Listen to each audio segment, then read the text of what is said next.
Hello students, welcome to science institute. अब हम start करेंगे आप यूनिट नंबर 1 क्वांटम मैकेनिक्स या क्वांटम यांत्रिकी। ठीक है भाई, क्वांटम क्या होती है? क्वांटम मतलब एक प्रकाश से रिलेटेड घटना होती है। इसमें हम काफी चीजें पढ़ेंगे भाई। इसमें सबसे पहले पढ़ेंगे हम black body radiation. Black body के बाद फिर हम देखेंगे किस तरह से जो चिरसम्मत यांत्रिकी में कुछ नियम चलते थे, मतलब क्लासिकल मैकेनिक्स में जो नियम चलते थे वो उसकी बिहेवियर को किस तरह से एक्सप्लेन करने में नाकामयाब रहोगे, मतलब वो फेल किस तरह से हो गए। फिर किस तरह से हमने ब्लैक बॉडी के मतलब कृष्णिका वस्तु के व्यवहार को एक्सप्लेन किया। कौन कौन से नए नए नियमों का आविष्कार हुआ, इसमें प्लांक का नियम, डी ब्रोगली का नियम, पूरी की पूरी क्वांटम है। क्वांटम का मतलब होता है प्रकाश का एक छोटा सा कण। प्रकाश अलग अलग कणों से मिलकर बना होता है, उसके छोटे कण को क्या बोलते हैं? क्वांटम बोलते हैं। क्वांटम मैंने आप लोगों को बताया भी था यूनिट नंबर 4 जब मैंने आप लोगों को आइंस्टाइन का नियम पढ़ाया था, याद है? फोटो एब्जॉर्प्शन के नियम। हाँ, वहां पे मैंने बताया था कि प्रकाश का जो एक फोटोन होता है ना, उसको क्वांटम कहते हैं। तो उस पर बेस्ड जो मैकेनिक्स है, जो स्टडी है, जो ब्रांच है, उस ब्रांच को कहा जाता है क्वांटम मैकेनिक्स। तो इसमें प्रकाश से रिलेटेड सारे के सारे फेनोमेना होंगे, पूरी की पूरी घटना होगी, सबको हमें इंडिविजुअल एक एक डिटेल में एक्सप्लेन करना है। सबसे पहले बात करेंगे हम कृष्णिका वस्तु पर, ब्लैक बॉडी पर। क्या होती है ब्लैक बॉडी? ब्लैक बॉडी उस वस्तु को कहा जाता है जो उस पर आपतित होने वाली, माना कि मेरे पास ये मार्कर है, इसको मैं ब्लैक बॉडी कब कह सकता हूं, कब मैं इसको कृष्णिका वस्तु कहूंगा? माना कि मैंने इस पर विकिरणें आपतित की, अगर ये इस पर गिरने वाली विकिरणों को अधिकतम अवशोषित कर लेती है, अधिकतम मतलब मैक्सिमम विकिरणों को अब्सॉर्ब कर ले, तो इसको मैं कहूंगा ब्लैक बॉडी या कृष्णिका वस्तु। अब मैक्सिमम से मीनिंग क्या हुआ? माना कि मैंने 100 विकिरणें गिराई, तो नॉर्मल सा ऑब्जेक्ट 60-70 ही ग्रहण कर रहा था, लेकिन ये 95, 96, 97 तक की विकिरणों को अब्सॉर्ब कर लेती है, अवशोषित कर लेती है। अधिकतम कर लिया तो इसको क्या कहूंगा मैं? कृष्णिका वस्तु कहूंगा या ब्लैक बॉडी कहूंगा। अब इसमें मैं आगे डिफाइन करूंगा आदर्श कृष्णिका वस्तु या आइडियल ब्लैक बॉडी। आइडियल का मतलब कुछ अलग ही लेवल की चीज होगी। अगर ये इस पर गिरने वाली सारी की सारी विकिरणों का अवशोषण कर ले, 100 गिराई हो तो 100 को ही अंदर दबा ले, मतलब मैंने 100 को अगर इस पर इंसिडेंट करवाया तो 100 को ये अब्सॉर्ब कर ले, एक को भी बाहर ना जाने दे, गिराने वाली संपूर्ण विकिरणों का अवशोषण कर ले, तो इसी को मैं क्या बोलूंगा? आइडियल ब्लैक बॉडी बोलूंगा या आदर्श कृष्णिका। अधिकतम आएगा तो ओनली ब्लैक बॉडी, अगर सारा ही कर लिया तो फिर क्या बोलोगे आप इसे? ब्लैक मतलब आइडियल ब्लैक बॉडी या आदर्श कृष्णिका वस्तु। आदर्श तो आदर्श ही है, जितना दोगी उतना ही गप। समझ में आ रही है बात? जितना दोगे उतना ही ले लेगी वो। 1000 दोगे तो 1000, 10,000 दोगे तो 10,000, एक को भी बाहर नहीं जाने देगी, पूरा अंदर रख लेगी अपने अंदर। तो ऐसी चीज को कहा जाता है आइडियल ब्लैक बॉडी या आदर्श कृष्णिका वस्तु। लिखो जरा, पहले टॉपिक डालो भाई, क्या पढ़ना चाहते हैं हम? हमारा सबसे पहला टॉपिक है कृष्णिका वस्तु। लिखो, वह वस्तु जो उस पर आपतित, वह वस्तु जो उस पर आपतित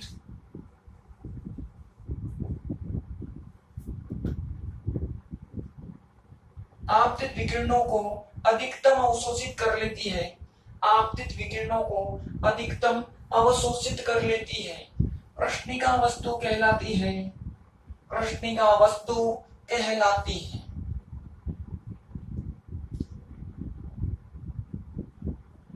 The body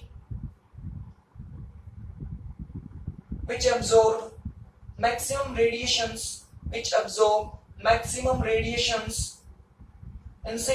on its surface is called black body, next line से लिखो,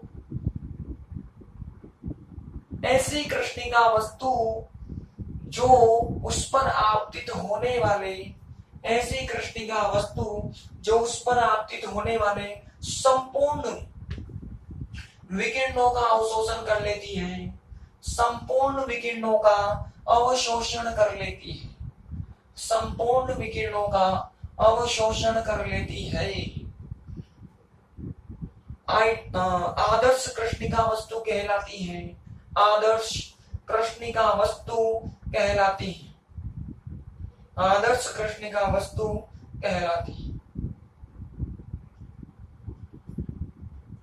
आप लोग लिखो the black body which absorb the black body which absorb complete radiations incident on its surface is called ideal black body। अब देखो कृष्णिका वस्तु के संदर्भ में किरचॉफ के द्वारा एक नियम दिया गया। एक नियम क्या मतलब उसने ऑब्जर्व किया। उसने क्या ऑब्जर्व किया देखो कि ब्लैक बॉडी निम्न ताप पर जिन विकिरणों का अवशोषण करती है। ब्लैक बॉडी माना कि कोई भी ब्लैक बॉडी होगी, यह निम्न ताप पर जिन विकिरणों का अवशोषण करती है उच्च ताप पर उन्हीं विकिरणों को वापस से उत्सर्जित कर देती है। समझ में आई कहानी। ब्लैक बॉडी निम्न ताप पर जिन विकिरणों का अवशोषण करती है उच्च ताप पर उन्हीं विकिरणों को वापस से उत्सर्जित कर देती है। सीधी बात है, यही होगा। अगर किसी भी वस्तु का ताप कम होगा तो विकिरणों का उत्सर्जन ही करेगा। उत्सर्जन करते करते उसका ताप बढ़ने लगेगा। जब बहुत ज्यादा ताप हो जाएगा, बाहर का ताप कम होगा तो वो विकिरणों का उत्सर्जन ही करेगा। तो नॉर्मल चीज है। तो निम्न ताप पर यह विकिरणों का अवशोषण करती है और उच्च ताप पर उन्हीं विकिरणों को वापस से उत्सर्जित कर देती है। लोअर टेम्परेचर पर तो रेडिएशन को ऑब्जर्व करेगी और हायर टेम्परेचर पर रेडिएशंस को एमिट कर देगी, उत्सर्जित कर देगी। इसे कहा जाता है किरचॉफ का नियम, क्योंकि ये ऑब्जर्व किया गया था किरचॉफ के द्वारा। किरचॉफ ने ऐसा ऑब्जर्व किया था, उसने देखा था ऐसा ब्लैक बॉडी के बारे में, तो ऑब्वियसली उसी का नाम देगा। तो इसे क्या कहते हैं? किरचॉफ का नियम कहते हैं। किरचॉफ का नियम कंटिन्यूटी में लिख लो ऐसे ही, एक लाइन का तो नियम है, इसको क्या अलग से टॉपिक डालोगे। लिखो कृष्णिका वस्तु निम्न ताप पर जिन विकिरणों का अवशोषण करती है। कृष्णिका वस्तु निम्न ताप पर जिन विकिरणों का अवशोषण करती है। निम्न ताप पर जिन विकिरणों का अवशोषण करती है उच्च ताप पर उन विकिरणों को उत्सर्जित कर देती है। उच्च ताप पर उन विकिरणों को उत्सर्जित कर देती है।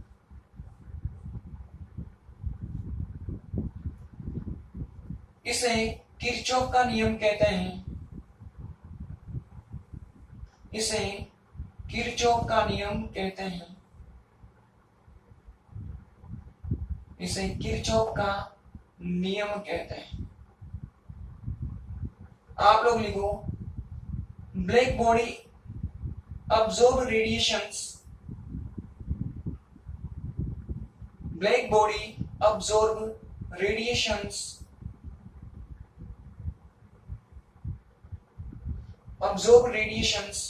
at lower temperature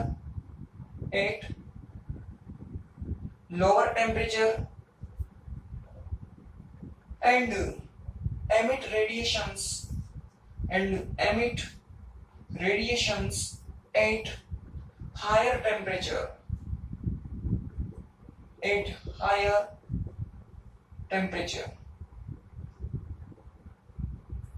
अगली लाइन से लिखो ल्यूमर तथा प्रिंगशीम। ल्यूमर ऐसे आएगा ल्यूमर और प्रिंगशीम, प्रिंग ये हो गया प्रिंग और ये हो गया शीम। ल्यूमर तथा प्रिंगशीम ने अलग अलग तापों पर कृष्णिका वस्तु द्वारा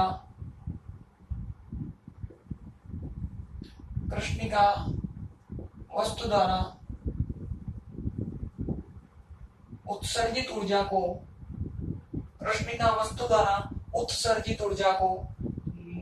तरंग दैर्ध्य के साथ में निम्न प्रकार से आलेखित किया। तरंग दैर्ध्य के साथ में निम्न प्रकार से आलेखित किया।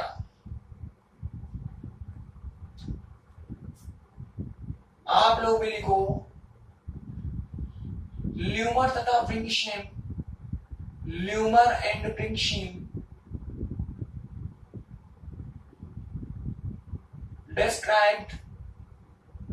described energy emitted by black body, energy emitted by black body at different temperatures,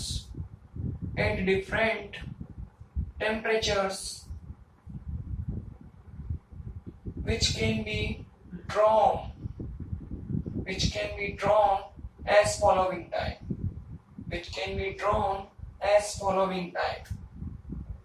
ठीक है। तो ल्यूमर और प्रिंगशियम ने आगे अब पता लगा कि ऐसी ब्लैक बॉडी दुनिया में एग्जिस्ट करती है, ऐसी भी कोई वस्तु है जो उस पर गिरने वाले विकिरणों को मैक्सिमम ऑब्जर्व कर लेती है। तो उस पर आगे अलग अलग स्टडीज की गई, ल्यूमर और प्रिंगशियम ने भी स्टडी की और उन्होंने उस वस्तु के द्वारा उत्सर्जित ऊर्जा मतलब उसकी एनर्जी और वेवलेंथ में एक ग्राफ खींचा अलग अलग तापों पर। तो वह ग्राफ कुछ इस प्रकार से मिलता है, T1 ताप पर ऐसा ग्राफ, T2 पर ऐसा और T3 पर ऐसा, जहां पर इनमें रिलेशन कुछ इस प्रकार का है, T1 higher than T2 and T2 is higher than T3 होता है। इधर की तरफ इसके करस्पॉन्डिंग जो भी एनर्जी थी उसको E3 बोला जाता है, इसके करस्पॉन्डिंग E2 हो गई और इसके करस्पॉन्डिंग क्या हो जाएगी, सही तो था E3, और इसके करस्पॉन्डिंग जो भी वेवलेंथ था उसको बोला जाता है लैम्डा m1 और इसके करस्पॉन्डिंग लैम्डा m2 और इसके करस्पॉन्डिंग मतलब इसके संगत जो भी था उसको लैम्डा m3 बोला जाता है। अब ये लैम्डा तो समझ में आ गया, लेकिन m का क्या चक्कर है, मैंने m क्यों लगा दिया भाई इसके नीचे। देखो सुनो, यहां से बड़े बड़े बड़े बड़े बड़े बड़े बड़े यहां पर इस तरंग दैर्ध्य पर ऊर्जा का मान अधिकतम है, इसके बाद तरंग दैर्ध्य के बढ़ने पर वापस से एनर्जी डिक्रीज होने लग जाएगी।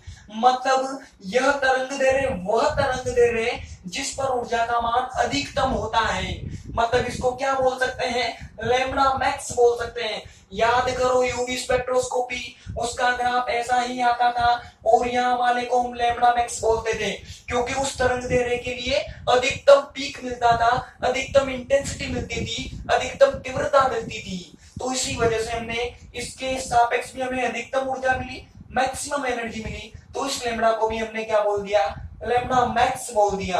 और m1 हो गया इसके करस्पॉन्डिंग m2, इसके करस्पॉन्डिंग m3, क्योंकि ये इसका अधिकतम है, ये इसका अधिकतम है, ये इसका अधिकतम है। बात समझ में आई कि नहीं आई। तो इस तरह का कर्व मिला, मतलब यहाँ पर E1 सबसे ज्यादा, E3 सबसे कम, इधर की तरफ लैम्डा 3 सबसे ज्यादा और लैम्डा 1 सबसे कम। लिख देता हूं मैं इसको भी, कौन ज्यादा, E1 greater than E2 greater than क्या हो जाएगी E3, और इधर की तरफ लैम्डा 1, फिर ये लैम्डा 2 और ये क्या हो जाएगा, लैम्डा 3 हो जाएगा। और बात समझ में आई कि नहीं आई। इस ग्राफ को ऐसा ग्राफ मिला, ये प्रैक्टिकल ग्राफ है। अब इस ग्राफ को समझाने के लिए अलग अलग तरह के नियम आए। सबसे पहले ट्राइमार में आया मैक्सवेल बोल्ट्जमान। मैक्सवेल बोल्ट्जमान क्या होता है, बच्चे को पता है क्योंकि सबके साथ 11th क्लास में भी पढ़ चुके हैं, फर्स्ट ईयर में भी पढ़ चुके हैं। तो उसमें जो ग्राफ होता है ना वो भी बिल्कुल ऐसा ही आता है, लेकिन अपोजिट आता है भाई। ऐसा ग्राफ आता है मैक्सवेल का, आप लोगों ने पढ़ा हो, लेकिन उसमें जो है ना ये वाला T3 सबसे ज्यादा होता है, मतलब उसके अकॉर्डिंग T3 ज्यादा होना चाहिए था, लेकिन यहाँ पर तो उल्टा ही हो गया। यहाँ पर ज्यादा कौन होता है, T1 ज्यादा होता है। तो मैक्सवेल इस ग्राफ को एक्सप्लेन नहीं कर सका। और भी बहुत सारे नियम बने हुए थे क्लासिकल मैकेनिक्स के बेसिस पर, उन्होंने भी अलग अलग तरह से ट्राई मारा। सारे के सारे नियम फेल होंगे, किस तरह से उन्होंने ट्राई मारा और किस तरह से वो फेल हुए, ये सब चीजें हम एक्सप्लेन करेंगे। फिलहाल मैंने मैक्सवेल का तो बोलकर बता दिया कि भाई मैक्सवेल इसको नहीं समझा सका क्योंकि T3 अकॉर्डिंग ज्यादा होना चाहिए था मैक्सवेल, लेकिन मिलता ज्यादा कौन है, T1 ज्यादा मिलता है। ठीक है भाई, तो फिर कौन कौन से नियम बने, कौन कौन से नियम से हमें इसको समझाना पड़ा, वो सारी चीजें हम पढ़ेंगे। फिलहाल तो आप ग्राफ बना लो, जल्दी बना लो। लिखा तो दिया सही मैंने, अब ग्राफ बनाओ फटाफट से। बनाना कैसे है पता है आप लोगों को, स्क्रीनशॉट लेकर बनाना है। तो जल्दी से स्क्रीनशॉट लो, वीडियो पोस्ट करना है तो वीडियो पोस्ट करो, लेकिन ग्राफ बनाओ फटाफट। जो करना है करो, लेकिन बनाओ फटाफट से जल्दी। लिखो ग्राफ के नीचे। उपरोक्त ग्राफ से स्पष्ट है कि ताप बढ़ाने पर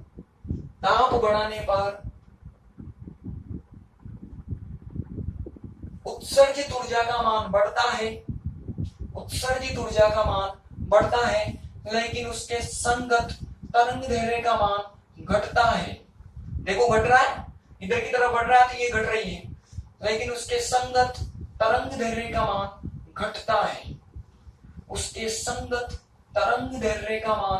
घटता है। आप लोग भी लिखो, on increasing temperature energy corresponding to black body increases but wavelength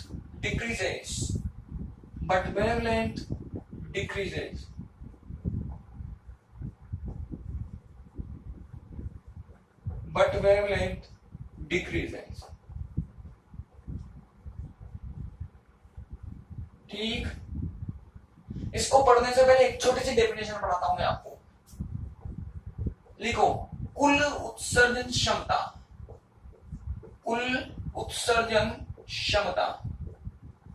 इसकी जरूरत पड़ेगी मंडल नियमों में। टोटल इमिसिव पावर,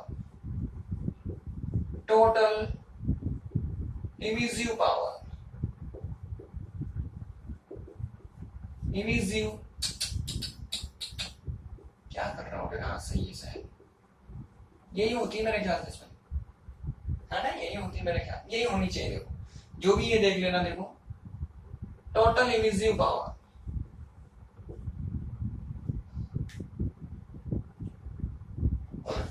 क्या होती है कुल उत्सर्जन क्षमता। माना कि ये ब्लैक बॉडी होगी मेरे पास, इस ब्लैक बॉडी के एकांक क्षेत्रफल से, मतलब यूनिट एरिया से 1 सेकंड में प्रति इकाई समय में जितनी ऊर्जा उत्सर्जित होती है, उस ऊर्जा को कहा जाता है कुल उत्सर्जन क्षमता। 2 है, इस ब्लैक बॉडी के इकाई क्षेत्रफल से इकाई समय में उत्सर्जित होने वाली ऊर्जा, उसकी कुल उत्सर्जन क्षमता कहलाती है। Total energy emitted by unit area of black body in unit time is called total emissive power.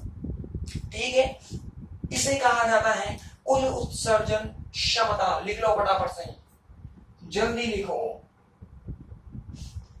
कृष्णिका वस्तु द्वारा इकाई समय में इकाई क्षेत्रफल से उत्सर्जित की गई ऊर्जा उसकी कुल उत्सर्जन क्षमता कहलाती है।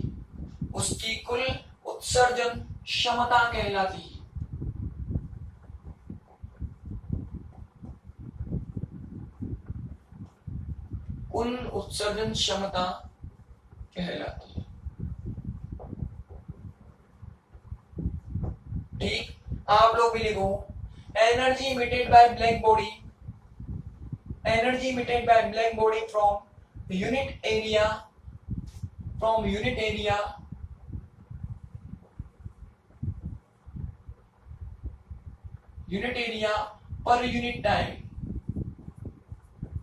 per unit time is called total emissive power.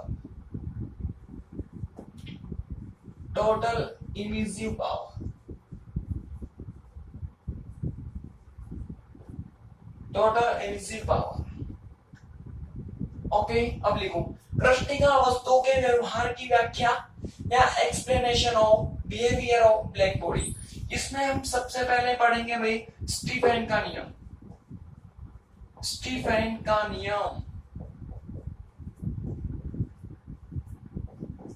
Stephen's law.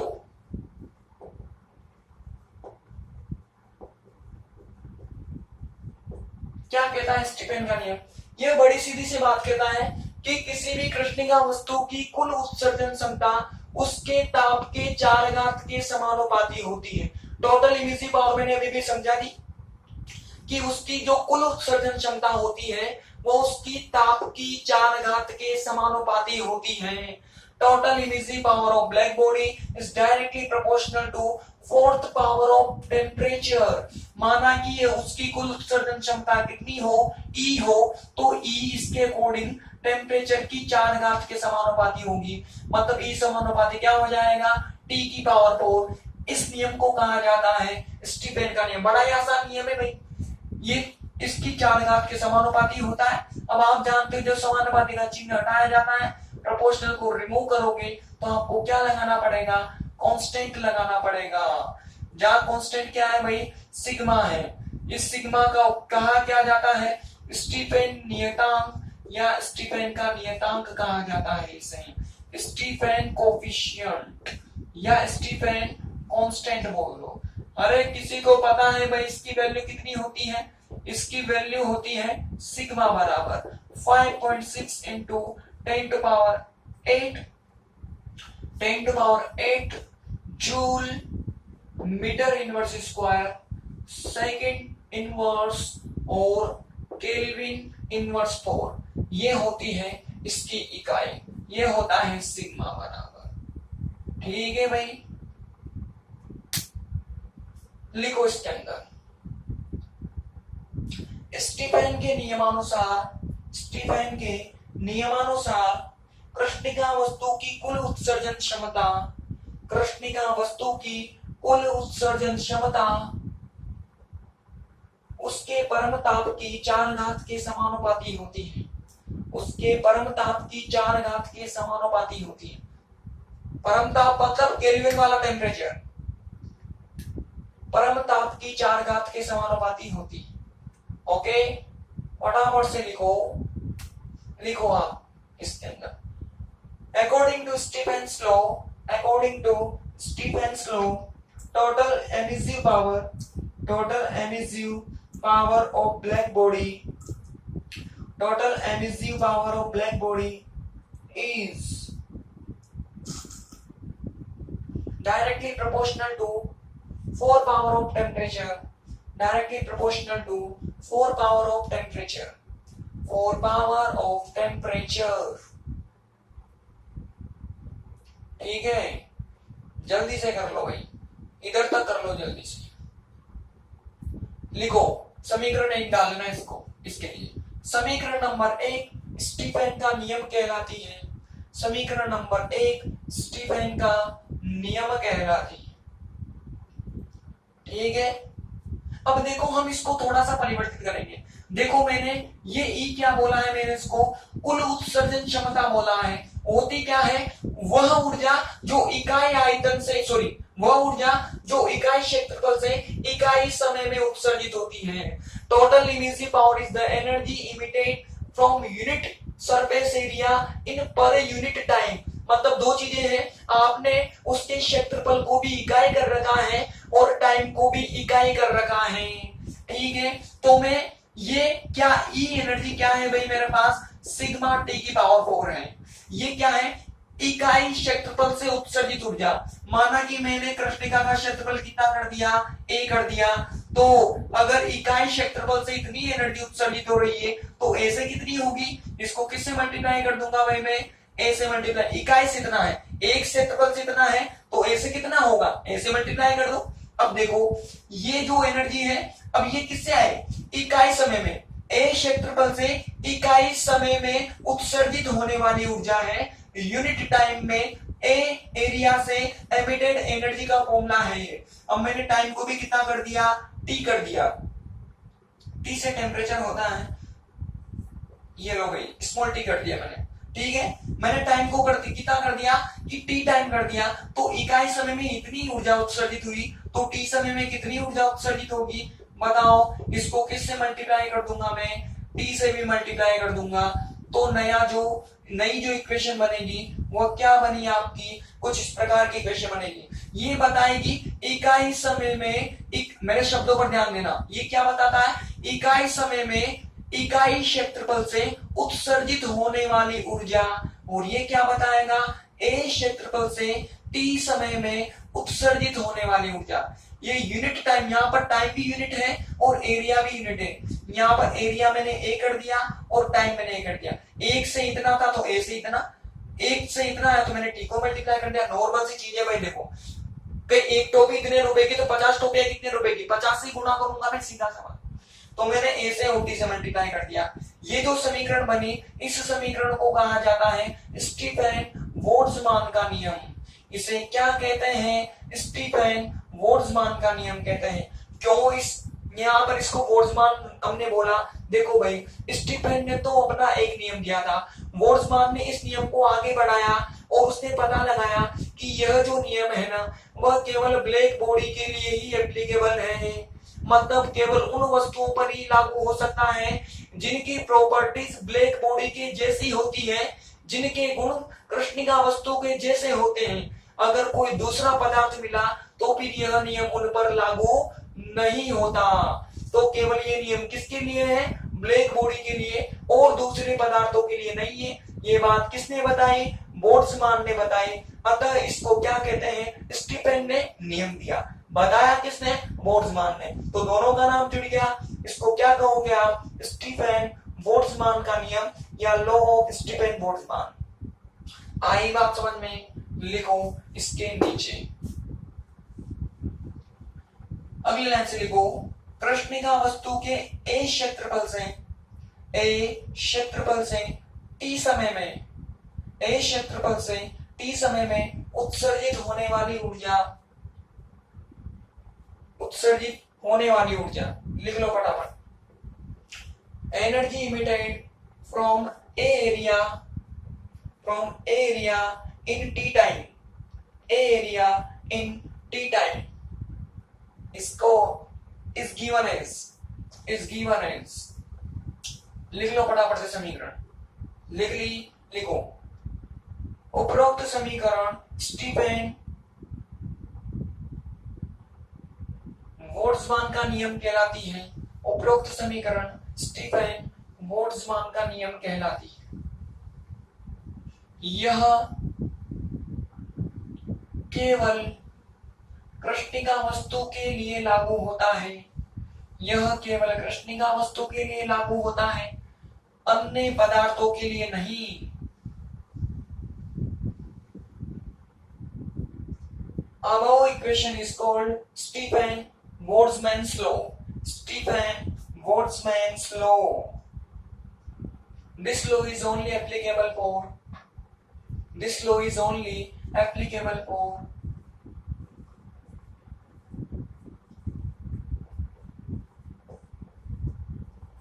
black body.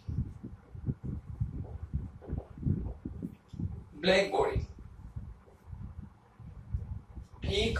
अगला लिखो वीन का नियम। वीन क्या कहता है कि किसी भी कृष्णिका वस्तु का जो लैम्बडा मैक्स होता है वह उसके ताप के इनवर्सली प्रोपोर्शनल होता है।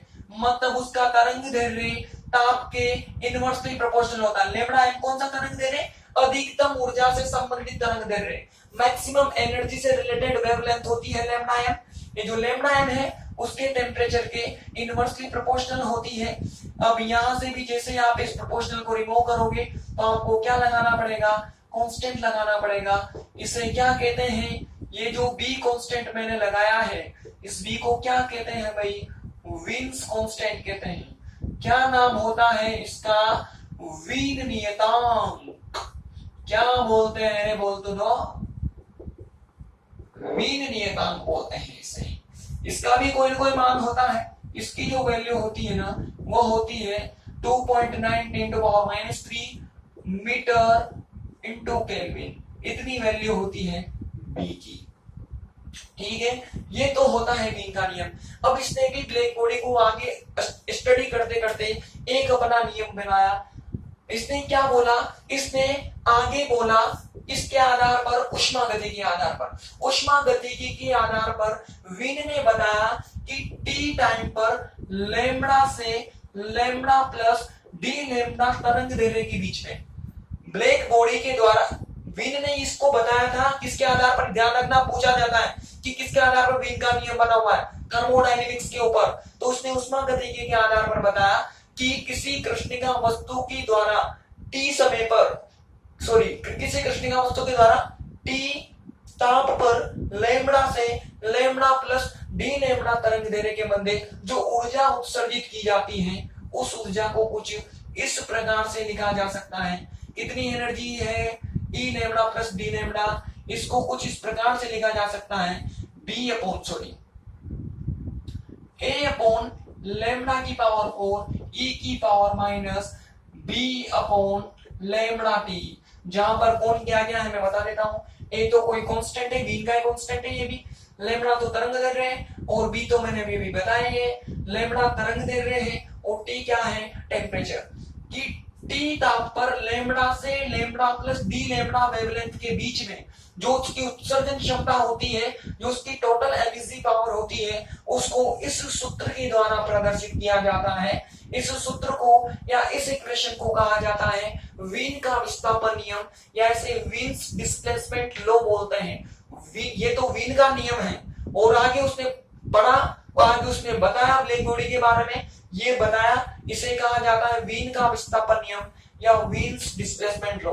ये तो उसने कहां को देखकर बताया था, उसके ग्राफ को देखकर। देख लो ध्यान से, अपोजिट ही था, ताप को बढ़ाने पर घट ही रहा था और ये कहां को देखकर बताया, उसने ब्लैक बॉडी को स्टडी किया। स्टडी करते करते उसने पाया कि उसकी जो उत्सर्जन क्षमता है वो कुछ इस फॉर्मूले के द्वारा प्रदर्शित की जाती है। ये कब कब लगेगा, लेमड़ा से लेमड़ा प्लस डी लेमड़ा के बीच में लगेगा और कितने ताप पर, टी ताप पर। किसके आधार पर बनाया गया, उष्मागतिकी के आधार पर। क्या कहोगे इसे, वीन का विस्थापन नियम या वीन्स डिस्प्लेसमेंट लॉ बोलोगे आप। जब इस नियम के आधार पर या इस समीकरण के आधार पर ग्राफ खींचा गया, किस किस के बीच में, लेमड़ा और ई लेमड़ा के बीच में ग्राफ खींचा गया, तो यह ग्राफ कुछ इस प्रकार का प्राप्त होता है।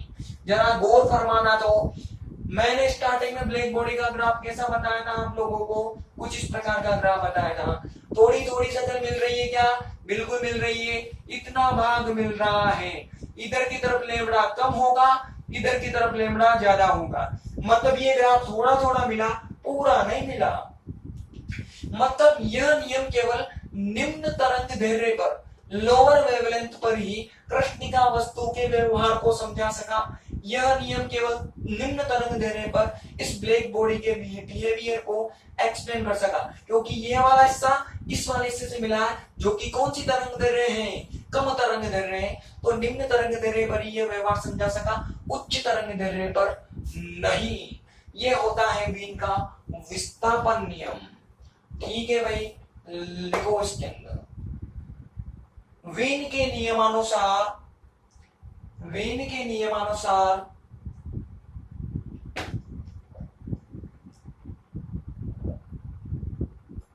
अधिकतम ऊर्जा से संबंधित तरंग दैर्ध्य, अधिकतम ऊर्जा से संबंधित तरंग दैर्ध्य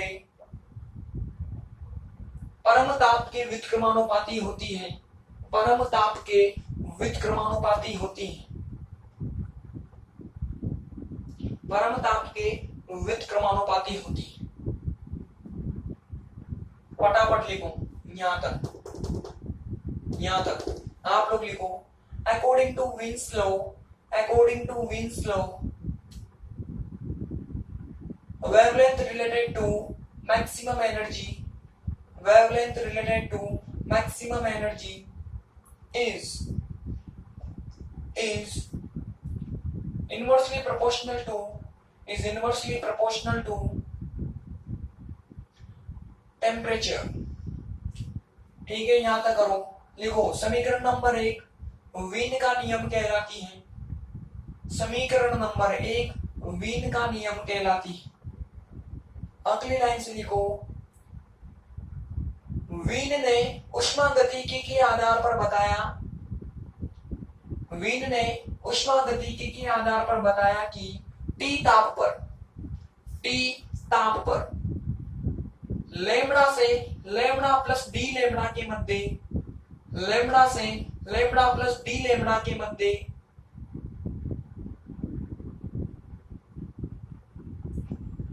कृष्णिका वस्तु की उत्सर्जन क्षमता, कृष्णिका वस्तु की उत्सर्जन क्षमता निम्न सूत्र से दी जा सकती है या निम्न समीकरण के द्वारा दी जा सकती है। लिख लो समीकरण फटाफट से और ग्राफ भी बना लो, साइड में बनाना है, बनाना है क्या, बनाना ही है। बनाना ही है, ग्राफ बनाना ही है, ऑप्शनल नहीं है, कंपल्सरी है ग्राफ का बनाना। आप लोग लिखो इसके नीचे, equation number 1 is called Wien's law. Equation number 1 is called Wien's law. Next line से लिखो, Wien's described on the basis of thermodynamics,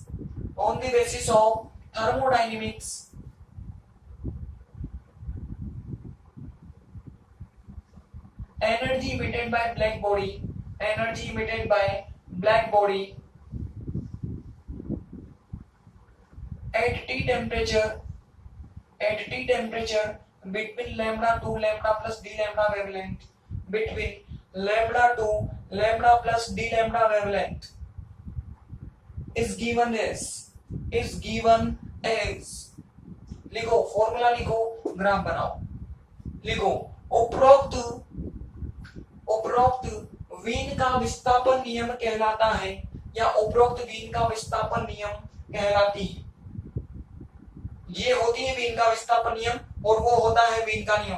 फर्क पता होना चाहिए आप लोगों को, जो आए ना वही करना है। एक आंख बंद करके शुरू मत हो जाना वीन देखते ही। वीन का विस्थापन नियम कहलाती है। यह नियम केवल निम्न तरंग दैर्ध्य पर ही कृष्णिका वस्तु के व्यवहार को समझा सका। यह नियम केवल निम्न तरंग दैर्ध्य पर ही कृष्णिका वस्तु के व्यवहार को समझा सका। कृष्णिका वस्तु के व्यवहार को समझा सका। लिखो, above equation is called Wien's displacement law. Above equation is called Wien's displacement law. This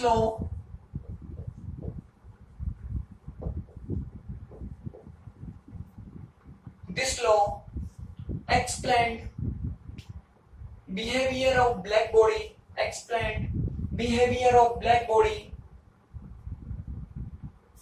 at lower wavelength निम्न तरंग दैर्ध्य पर समझाता है, उच्च पर नहीं। ऐसा इस ग्राफ को देखकर समझ में आना चाहिए हमें। अब लिखो अगला, रेले तथा जीन्स का नियम। बोले तो रेले जीन्स का नियम, ठीक है। रेले जीन्स, इसने तो किसका यूज किया था भाई? थर्मोडायनेमिक्स का यूज किया था, टीडीएस का यूज किया।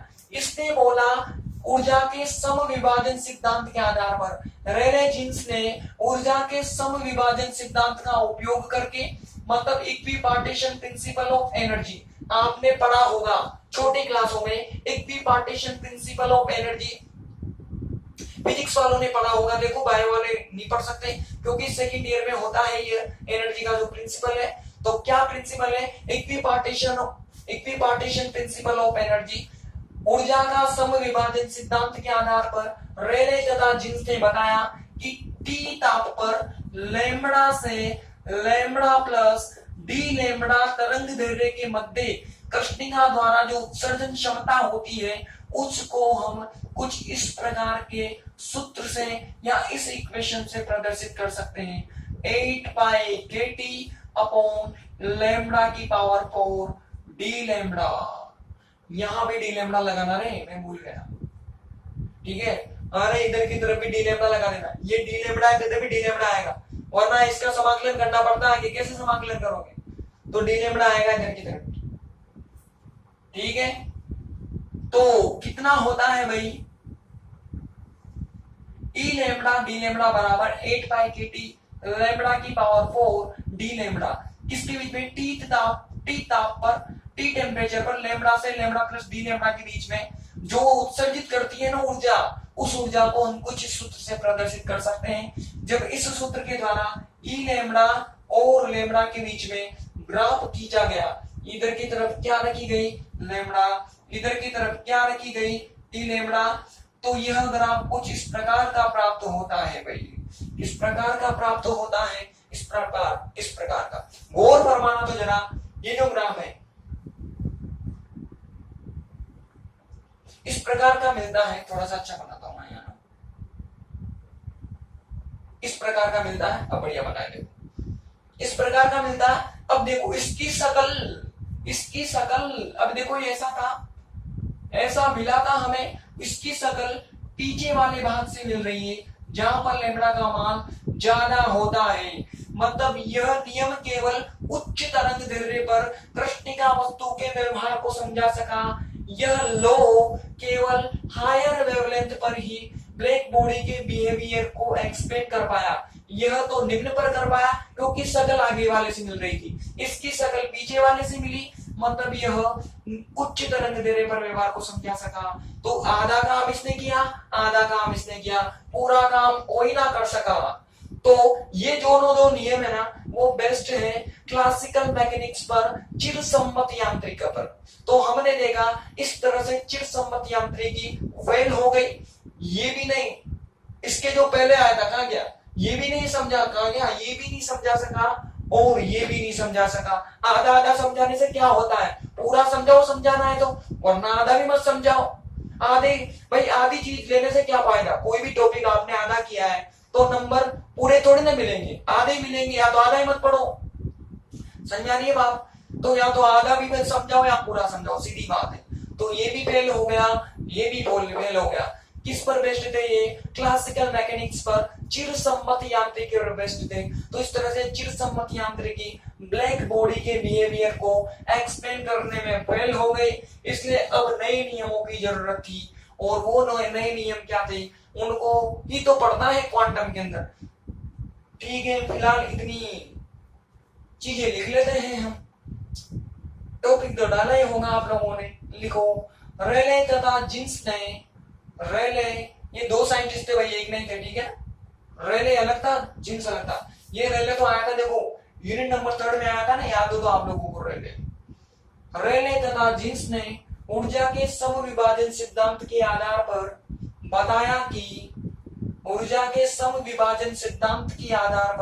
बताया कि टी ताप पर लैम्ब्डा से लैम्ब्डा प्लस डी लैम्ब्डा के मध्य, लैम्ब्डा से लैम्ब्डा प्लस डी लैम्ब्डा के मध्य कृष्णिका वस्तु की उत्सर्जन क्षमता निम्न होती है, या निम्न प्रकार से दी जा सकती है, निम्न प्रकार से दी जा सकती है। कर लो जल्दी से, यहां तक करना है, यहां तक ग्राफ भी बना लेना, मतलब पूरा ही कर लो। लिखो, according to Rayleigh and Jeans, no, Rayleigh and Jeans described on the basis of equipartition principle of energy,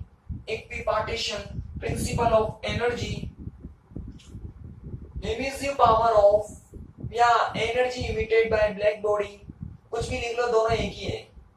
emissive power of black body और energy emitted by black body at T temperature between lambda to lambda plus d lambda wavelength, between lambda to lambda plus d lambda wavelength is given as ठीक। करो भाई इतना, देखो इसके नीचे उपरोक्त समीकरण रेले जीन्स का नियम कहलाती है, रेले तथा जीन्स का नियम कहलाती है। यह नियम केवल उच्च तरंग दैर्ध्य पर ही कृष्णिका वस्तु के व्यवहार को समझा सका। यह नियम केवल उच्च तरंग दैर्ध्य पर ही कृष्णिका वस्तु के व्यवहार को समझा सका। ओके, आप भी लिखो, above is called Rayleigh-Jeans law, above is called Rayleigh-Jeans law. This law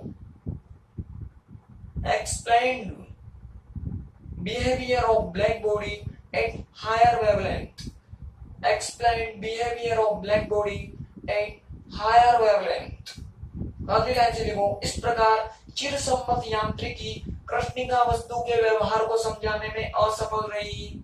इस प्रकार चिरसम्मत यांत्रिकी कृष्णिका वस्तु के व्यवहार को समझाने में असफल रही।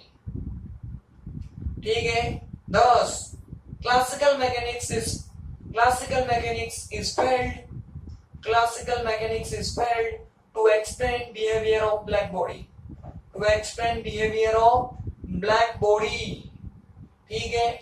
तो चिरसम्मत यांत्रिकी का तो तेल निकल गया, मतलब नहीं समझा सकी, तो अब नई मैकेनिक्स को डेवलप करने की जरूरत थी, और जो नई मैकेनिक डेवलप हुई उसी मैकेनिक्स को क्या बोलते हैं, क्वांटम मैकेनिक्स बोलते हैं या क्वांटम यांत्रिकी बोलते हैं। क्वांटम यांत्रिकी में हम सबसे पहले पढ़ेंगे इस व्यवहार को समझाने वाले प्रिंसिपल को, जिसने इसके बिहेवियर को एक्सप्लेन किया। नाम क्या है भाई उसका, प्लांक लॉ, प्लांक का नियम। कल पढ़ते हैं। ठीक है, कल मिलते हैं भाई। Bye bye, tata Tata.